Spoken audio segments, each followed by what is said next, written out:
NaNoWrimo, day 19. My name is Daniel Poppie, if you don't know who I am, and I'm an author from Wisconsin. You can find out more about me at danielpoppie.com. Can't talk. I am done with the edit of the book. I am on to prepping the book for publication. So, you can do these by yourself. I could do one of these by myself somewhat effectively, and then the other one, it would take a bit longer just because of who I am. So you need a cover, and there's a lot of ways to make a cover. There's a lot of tools you can use to make a cover, and you can make a cover in an afternoon that is passable, right?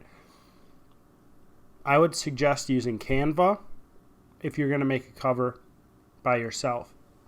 Otherwise, if you have somebody you can enlist, which is what I've done, you can enlist somebody to make your covers. And I think that if you're going to do anything on your own, you should try to think of people around you that can help you. Get them involved. Honestly, most people aren't going to be interested, and I think that most people you run across they're not going to be excited about your writing, if that makes sense. Most people aren't, and most people are going to have a neutral response. They're not going to be like, oh, you're an idiot, but they're going to be like, yeah, I don't really care, so what?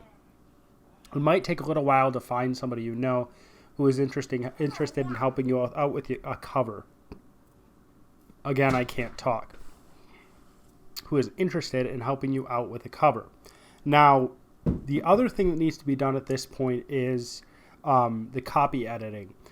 I don't consider copy editing part of writing. I consider copy editing part of getting the book ready to be published. I don't consider typos to be an issue with the writing itself, because we type, and people type at a pretty quick rate, and there's bound to be instances where your fingers go to the wrong key.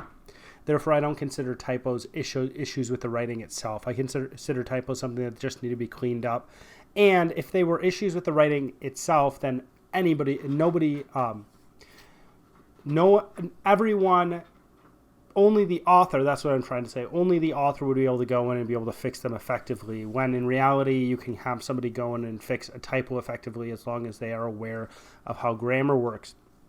We've got a few things. After the book is copy edited, it will need to be formatted. There's a couple ways to do that. There's two ways that I know of that are both of them are simple.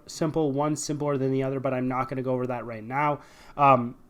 Today, I'm going to be sending out the book to the copy editor, and then be like, hey, I need this edited, and my copy editor usually gets back to me in 10 days. And I'll have some, so this is not going to be released. I'm changing it up a little bit. This isn't going to be released December 1st. I'm going to be pushing it forward into December just by a little bit, just because I'm actually going to be releasing 2 books if the plan works out the way I want it to. But with a copy editor, you want somebody who is very detail oriented and who will catch everything. And most people don't know this, but professional books get copy edited at least 2 or 3 times. I think 3+ times, because one edit usually doesn't catch everything, but you have to deal with things as you deal with them. I've kind of switched from worrying so much about typos and things like that to worrying how the book is written, because I can always take care of typos and polish that stuff up, even if the book, as long as the book is written really well. So my hope is that the book is written really well and that I can move forward with a well-written book. If you are copy editing yourself, it's just going over it again. What I really would suggest, and this is going to take you more time, is to read it backwards. You go backwards line by line, because that'll we read things within a context, and we read things as we expect them to be read, or expect them to be written, and what going backwards does is it breaks us out of that and allows us to see things not as we think they are, but as they actually are. It's kind of like drawing. If you're going to draw, you don't try to draw the thing you think you're seeing. You try to draw the shapes that things are made up of. And the same thing is true with copy editing. You're trying to actually catch the little details of the things in the book of the writing. You're not trying to understand it as you think it is. So that's what I'm going to leave you with today.